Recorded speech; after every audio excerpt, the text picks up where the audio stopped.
வணக்கம். நான் கிராண்ட்மா பேசுகிறேன். கருத்து கணிப்பு இதை பற்றி நீங்கள் எல்லோரும் என்ன நினைக்கிறீங்க?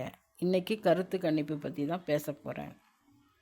ஒவ்வொரு தொகுதியிலையும் குறிப்பிட்ட சில பேர்கிட்ட யாருக்கு ஓட்டு போட போகிறீங்கன்னு கேட்குறாங்க. அந்த சில பேர் சொல்கிறத வச்சு எந்தெந்த தொகுதியில் எந்தெந்த கட்சி ஜெயிக்கும்னு சொல்கிறாங்க. அது எப்படி சொல்ல முடியும்? சில பேர் மட்டும் சொல்கிறத வச்சு யார் ஜெயிப்பார்கள்னு எப்படி சொல்ல முடியும்? கருத்து கணிப்பு சில சமயங்கள் உண்மையாகவும் இருந்திருக்கு, பல சமயங்கள் பொய்யாகவும் ஆகியிருக்கு.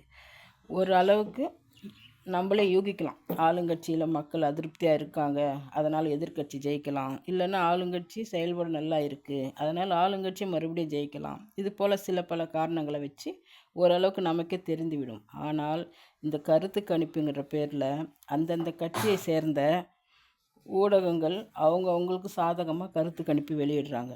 அதனால் இந்த கருத்து கணிப்புங்கிறது நம்புகிற மாதிரி இல்லை.